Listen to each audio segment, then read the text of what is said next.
What's up, sports fans? Welcome to another edition of the DC Sports Huddle. It is sponsored by MGM National Harbor. For the latest in Washington sports, visit MGM National Harbor and experience a sports fan's paradise. I am Rob Woodfork. George Wallace is doing a victory lap because his favorite quarterback is back at the helm. Not my favorite quarterback. I'm just telling you what's going to happen.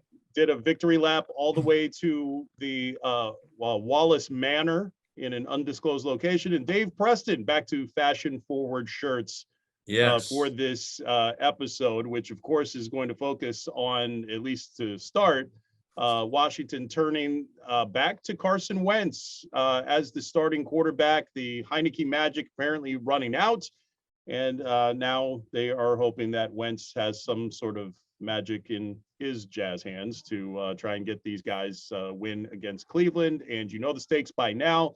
Win over the Browns and some help in some other games, and Washington is in the playoffs. So I'm going to start with a guy who kind of predicted this whole thing, George Wallace. Do we think Carson Wentz has the goods to get him these 2 wins? I mean, he might have the goods. I don't know. I think that when Rivera talking about the team needs a spark, Wentz is fresh. He's had some time to sit back now after the injury. I kind of believe that. I think to your point, the Heinicke magic ran out. Heinicke is what he is. And we've been saying all along, he's a backup quarterback, and he played well. He's the reason this team is in the spot it is in right now. There is no question about that. But they also haven't won in a month either. So, I have the thing that's crazy, the funny thing is that people around here going absolutely crazy and can't believe that he would go back to Carson Wentz. Like, I don't understand. Like, what are you watching?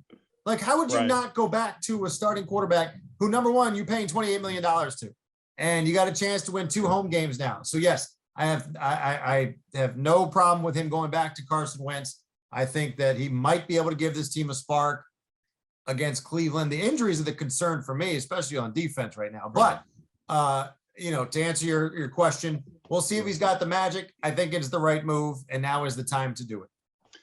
Well, my pushback on that is this. With Wentz, and we've discussed this a little bit in previous episodes, Wentz is, you have an easy out from his contract at season's end. I think we all agree that he is not the long-term solution. And so if you want to get out of that contract, you can't have him hurt. If he goes out and dives for the goal line like he did as an Eagle and tears his knee up again, then guess what? Now you're on, and I don't remember what the exact number is for him cap-wise next year, but it's well over $20 million. So if you want to move on from him at the end of the season, then, this is going to be prohibitive if he goes out there and gets hurt, and he's got a long injury history, Dave Preston.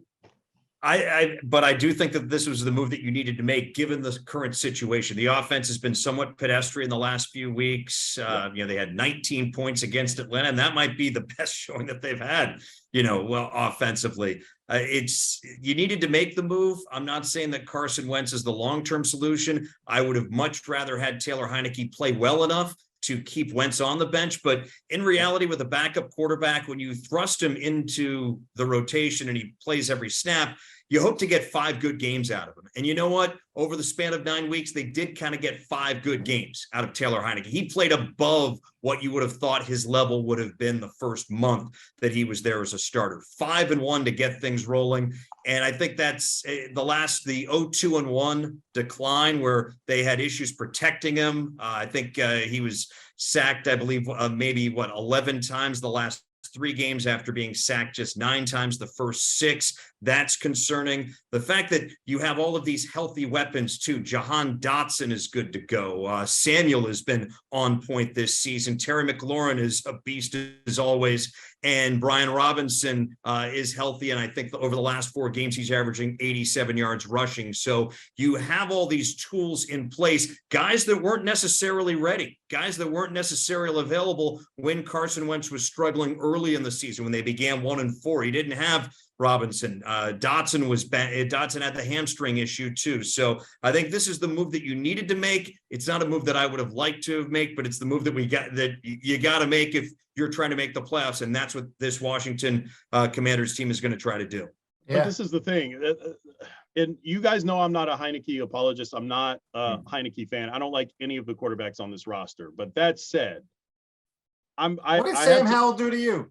No, Sam Howell hasn't done anything to anybody. That's why, and I was the one who said last week they should put Howell in because at least he's a wild card. He might end up being good or he might be a disaster, but at least you'll see him if they're eliminated. You'll see him next week. I can promise you that. That'll be fun. Sonny, who went to Duke, gets honored the day they have a UNC grad start at quarterback.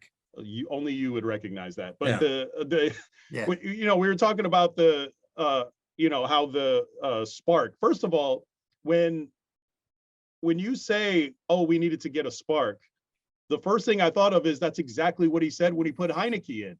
So now you're benching him for the guy that you needed to take out because there was no spark. And I know he got hurt and that's fine, but he didn't get that job back right away, did he? So I'm looking at it. Washington has only scored over 30 points one time. It was the win over the Eagles. So this is a team that regardless of who the quarterback is, they're not scoring. Wentz had more impressive. He was probably the better fantasy quarterback, if you want to make that case. But, in terms of the wins and losses, they played better around Heinicke. And that to me that's more valuable than whatever, Wentz's arm strength is and all of that. You made your bed with this quarterback depth chart. Heinicke's the only guy who's going out there and at least from the one loss perspective, getting results. Players play better around him for whatever reason, whether they like him more or whether it's just luck. I don't know what it is, but whatever that moxie is or whatever that intangible is, Wentz doesn't have it. Yeah, but but that's fine. But you just made the point. Also, you want to see Wentz with some of these healthy weapons, and I kind of do too, especially with the offensive line. He's not going to go down with Taylor Heinicke when you have Carson Wentz. He's just not. Taylor did what he could. I think you've exhausted Taylor to this point. I really do.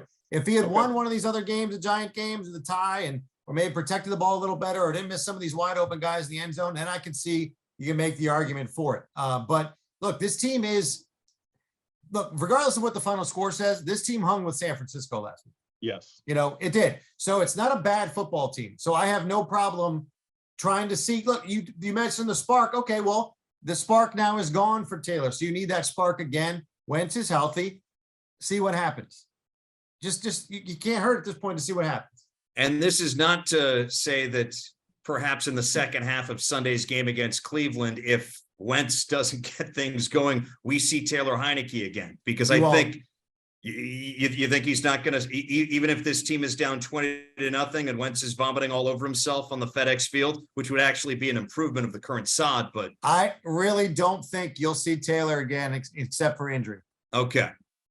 So, because you think he would go back after all this? You think he'd go back? Depending on how the first half, depending on how well the first half goes or how poorly it goes. If things go really bad, then I think this gets perhaps the whole locker room. Maybe there were some guys in the organization upstairs or in the different coaching booths who say, you know what, just imagine what we could do with Wentz, as our starter. And so you play Wentz. If he doesn't work out, this basically says, you know what, he's definitely not the guy here. And, Heinicke, I think Heinicke is better coming off the bench than Wentz would be coming off the bench. If you had to choose, all right, you're going to start one, maybe he falters midway through the game and you need a spark coming off the bench. I think Heinicke's a better spark off the bench than Wentz would be. So maybe that is trying to get inside Ron Rivera's head, or maybe that's what they're thinking as well. What's going to happen when Wentz goes into the Minnesota, beats Kirk, then goes to Philly and wins in Philly? They will burn Philly down when he wins in the divisional round of the playoffs. That absolutely would happen. But look, here's the reality though. All of these quarterbacks deserve to all of these quarterbacks deserve to be on the bench, because here's a stat that is as damning of Washington as I've seen this season. They've given up 24 points only 4 times this season. That defense is legit. They're number 4 in the NFL. They've been balling out here, especially in more recent weeks. Washington has given up 24 or more points only 4 times this season. They are 0-4 in those games. So they have an offense that is incapable, and 24 points is that's not a super crucial And bar. just to show you how off, a lot of us were at the beginning of the season. I'm pointing mainly at myself. I thought that Wentz was going to have a good year numbers wise, but he was going to have to pass his way and this team's way against a deficient defense. Major props to Jack Del Rio and his staff for really getting things done on that side of the football. And along those lines, a bunch of defensive backs are either limited or not playing, as deep as Thursday. And that is a primary concern for me, even though you're facing a Cleveland Browns team that's averaged 11 points over the last 3 weeks. We saw what happened without Cam Curl against San Francisco. I think he's missed 3 games and opponents are averaging 35 points in those games. So they need Cam Curl back. They need a healthy secondary if this team is going to compete the last 2 weeks of the season. All right, so that's a good segue to the game here against the Cleveland Browns. First of all, the Browns have been eliminated from playoff contention, but a lot of times those are the most dangerous games on your schedule because those guys don't have anything to play for. They're going out fast and loose, and here's for me the main thing that Washington has to do. Don't let this be Deshaun Watson's comeback game. He has been terrible in his return from that long suspension. He hasn't played in close to 2 years. I think 700 days was the gap between which he finished up with the Texans and began his career officially on field with the Browns. So this can't be the game where he figures it out and where the light comes on. The Browns are 5th in rushing. So your task is to not only contain Deshaun Watson and keep him from getting right, but you got to keep Chubb in check. That's going to be tough. Washington has a great defensive line, and that should be good enough from a talent standpoint. But like you said, with Cam Curl banged up at best, that's going to be a tough task for them on Sunday. George, what are you seeing? First of all, let me ask this one question. Go. I'll see what I'm seeing. I'll tell you what I'm seeing. But the talk about and the reports that if they're next week, if they get to that point and they're eliminated, we're going to see Sam Howell. Is it me, or if you're already in that mindset like now? Yeah, you're already lost. Right. You've already lost. Right. So if you're if you're already planning ahead to what we're going to do when we lose, then and here's the thing, and as of this recording, we don't know what happened with Dallas and Tennessee. So, but Tennessee is starting. I just was reading that they're starting Josh Dobbs for this game. So Tennessee is not treating this game at all. I mean, they're basically treating it like it's a preseason game.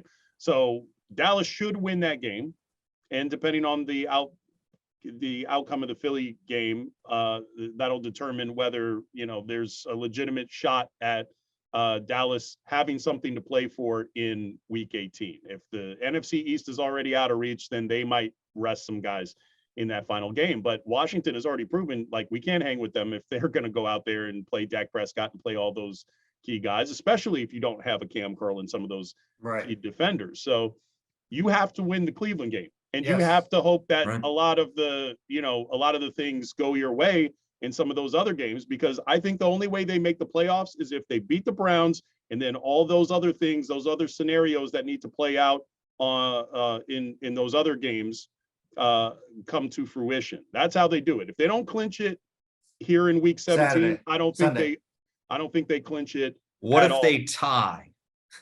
I'm going to put my hands on that, man. I'm gonna. So here's a statistic that should be very concerning for Washington fans, and this has nothing to do with their own acumen. Teams that face the 49ers, the following week, they are 0-12 this season. How do you find that stat? Because that's a very physical team. And I mean, we had Trent Williams here. We know how much of a task that is to go up against that 49er team, man. And they're very tough defensively.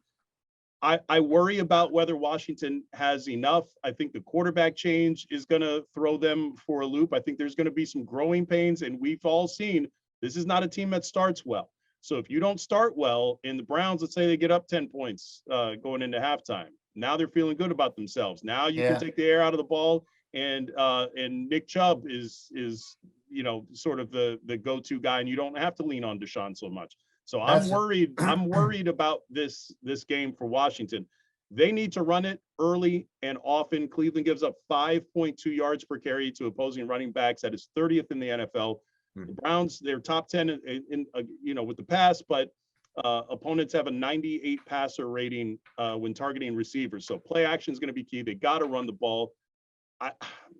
It just feels like a game Washington should absolutely win, but I'm struggling picking them to actually do it. Yeah, I'm the same way. I think Washington's a better team, but I just don't have a good feeling about it all. They should be able to run the ball against Cleveland. I was going to say they're towards the bottom. I didn't realize it was 30th, but I knew they're down there. And the injuries are a concern for me, and just the way that they've been kind of playing lately. I don't know. I mean, and I don't count home winless field in 3. Yeah. I don't count that's home the thing. field. It's hard to talk about home field with this team because it's been so irrelevant. If anything, it's gone the other way. I think it's an ugly game. I think they lose an ugly game. I do. I also don't feel good about going coast to coast after playing that Sunday night game. We've made the case, and you've proven that rest deficit sometimes helps this team. Yeah. But I think, especially with more guys banged up, and we talk about San Francisco, that's a great stat there. The teams go 0-12 the following week. And for a guy who, when they hired John Lynch and, Mike Shanahan's kid, I was like, gosh, this is just a bad recipe this is a recipe for disaster. The York kid who's running the 49ers, he's an incompetent owner. I can't believe they're doing this, and proving me wrong, because what a great hire that was with John Lynch into the front office. For every Matt Millen, there's a John Lynch. Yeah. And for every, Sean Sutton, I guess there's a Kyle Shanahan, who does a decent job. And so I don't feel good about the Burgundy and Gold this weekend. I think that if we can start off with scores, I say they lose 19-15.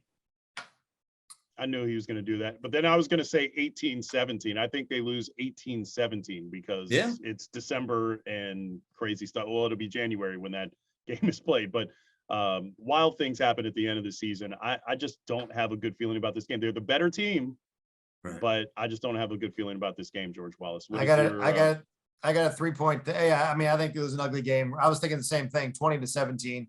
It's going to be a fiasco. You're going to unveil the Hogs, the mascot. You got Joe Gibbs in town, and I just don't feel like it's. And that's the other thing. Can we touch on that real quick with the whole thing with the Hogs, and they're suing the team and all of this? I mean, they're not suing yet. They're not suing yet.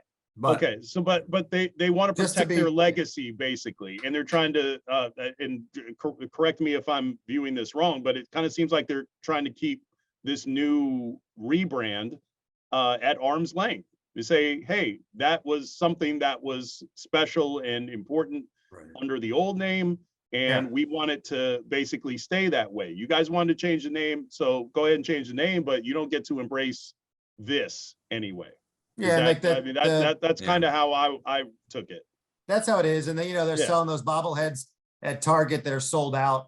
Yeah. That have the Hogs, Commanders Hogs, like they're sold out. So they're like, that's kind of how it is. I know Jeff Bostic's coming on Sunday. Grimm is not. Jacoby's he's really upset still with the name thing in general. Yeah.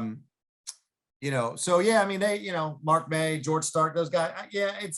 It's. And I know people are like, "Wow, you're just trying to hang on to the past and this and that," but nobody wants anything to do with this guy anymore, with Dan. And it's, he's trying to make money off them, and even though they don't have the copyright, it's just they're not in court yet. But I mean, I don't know if it's going to even get there, but they're very making it clear they're not happy.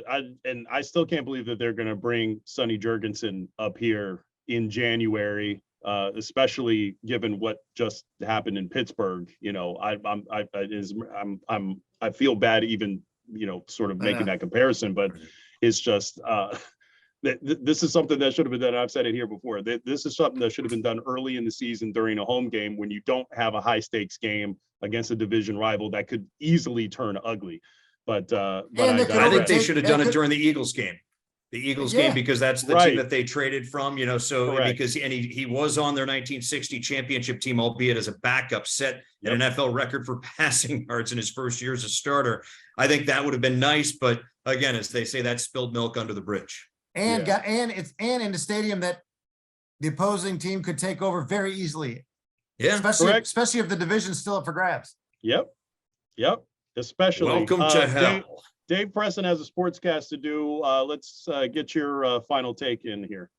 For the game, for whatever's on your mind, man. This is a well, wild card right now. We've talked about the 1915 thing. I guess we'll audible at the line of scrimmage right now. It's amazing how a couple of teams can heat up in late December. Capitals have won 10 of 11 as of this taping. Their third line has been kind of a spark plug. Lars Eller, Marcus Johansson have both been huge for Coach Peter Laviolette. He said that he had a talk with them at the beginning of December, and sometimes these meetings, I guess, they work out. Let's see if they can sustain it. They do play 7 of their next 10 games at home, and 8 of those games are against sub 500 teams. So right now, the Capitals have a huge opportunity to solidify themselves as a top 3 or maybe even a top 2 team in the Metropolitan Division. I think they're in 3rd after their win over the New York Rangers. I thought that this was going to be the year that maybe they were going to fight for a playoff berth to the very end. Right now, they have a chance to give themselves a great advantage. So